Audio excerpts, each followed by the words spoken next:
we've updated, something that you all can take a look at. It has to do with the new forms that will automatically update and tabulate spreadsheets that we can keep records for. So I want to show you kind of how that works. It's something that we're really going to try to implement through the entire organization. They're all web-based, and they all are you have the ability to do it from your iPhone, iPad, your Android, any kind of smartphone that has a web application. You can do this. So first thing I want to do is show you the Zimmer Advantage homepage, and this is still under a little bit of construction, so you're getting kind of a sneak peek in this training video. But one thing that the forms that I want to address are the ops forms. So the ops forms are actually going to be under the ops resource page. So I'll click on that,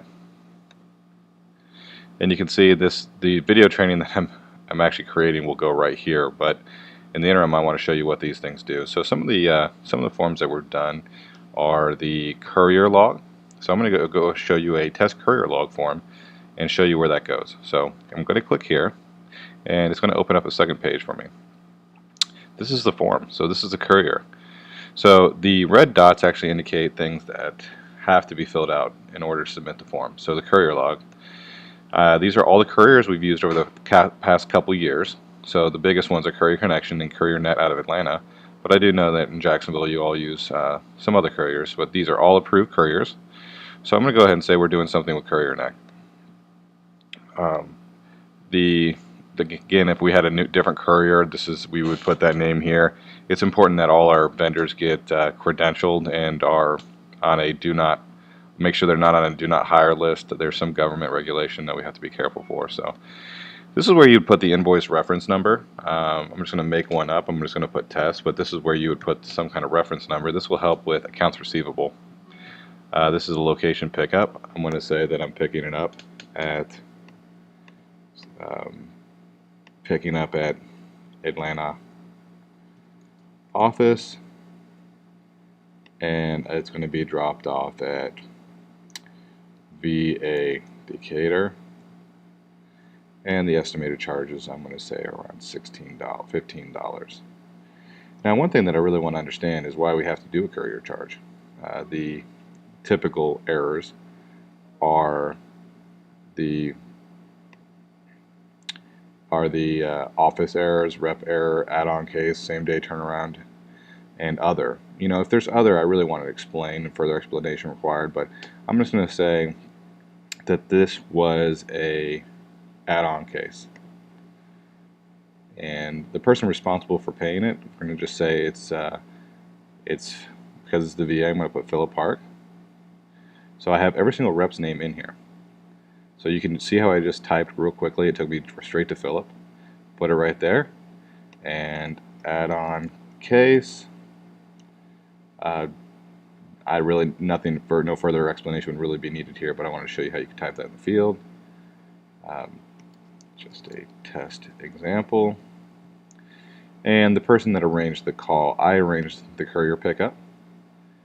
And if your name wasn't in the drop-down, you would just enter your name, and I'm going to periodically be looking at this log. So if I see a lot of others in those fields that aren't required being filled in, I'll just add those to the drop downs later. So now I submit that form. Good, it says I've been my response has been recorded, and I'm going to go back to my ops page. And so you wonder, where did all that information go? Because I need to refer to the courier log. Well, here's the courier log. Go ahead and take a look at that, and you see that connection. It automatically filled all that information in for me. Now this is viewable to you all. It's something that can't be deleted, but it's a viewable case, and just something that should be real easy to keep track of. So it's just something I wanted to show you. That's how all the forms work. I can do one more, and I'll show you another one that we've been working really hard on. And this is the error log form. We're trying to do everything to really shorten the amount of time it takes to do something, but I'll do one error for you. I'm going to enter the case number if applicable, so there's some fake case numbers in there. You would type your case, so I'll just do another one. And the ops person entering the error, that's going to be me. Department or team making the error, and what I'm going to say is you know, this is a centralized inventory Memphis issue. I really want to track these because these are the most, I read all the errors that we've been doing over the years that we've been collecting, and these are the most common source of errors. There's the other. These are the areas I'm trying to reduce. But the error code that I have, these are the error codes, and it seems like a lot, but these are the error codes that happen, and they're grouped by like office errors, rep errors, shipping errors, customer service errors. So the biggest thing that I'm going to say is there was a shipping error, or extra item or components were shipped. It's a common error with coming out of Memphis right now. So what I'm going to say there, and what I'd like to do is, this is where this information could be really helpful. I'm going to give the SG03 order number, because this is the order that screwed up. And again, this is just a test.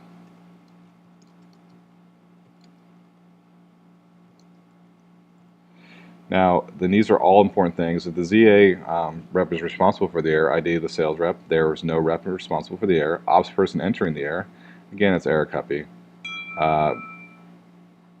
If you answered other, if someone knew you didn't have your ID on there, just enter your name in there. And propose corrective action, I'm going to say, I have to fill this out. Now, this is just an example. When it's something out of your hands, I would just put out of my hands. Like if it's something that centralized inventory is doing, I really shouldn't say Memphis needs to get it together. I need to say beyond my control would be an example, because it's in Memphis and you guys can check up on it. So yeah, that's I'm going to go ahead and submit the form, and this is going to take me to, again, it says thanks, but I'm going to have the see how I have it as logs and forms. I have errors reported by sales. They have their own form, and we have reported by ops team. So let's see what we did. All right, now that shows us these errors that that happened. Sorry. So Eric, all these things. The cool thing about this is, over some time, we're going to go ahead and we can start actually looking at some of the tools that will show you some things. So let me go ahead and get this out of the way in case you can see it. I want to go to that log.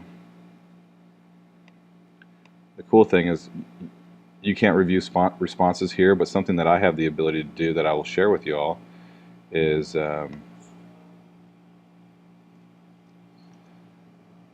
I've created all these things under the Drive format, and so these forms, I'm doing the error log report, and I can run some cool analytics. I can do tools, and I can get summary of responses. So I can see everyone that's participating in the error log. Right now, Eric Huppy has contributed 100% of the reported options.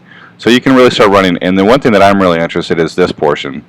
The ops person entering the error, the person responsible for the error. We're going to be able to find out where our errors are coming, and it's going to be at a hand's reach, and we can really start making corrections to those errors. It also protects us, if we have a particular person or area that's resulting in a lot of errors, we can address that and get that fixed. So that's a training video. I hope you all enjoy it, and excited to see some of the resources that are coming your way. But you can see it took almost no time. It took a little time because I'm talking through it, but I've timed it, and it takes me about 30 seconds to enter an error and complete the form. So it's definitely some time we can find in our day. All right, guys, thanks.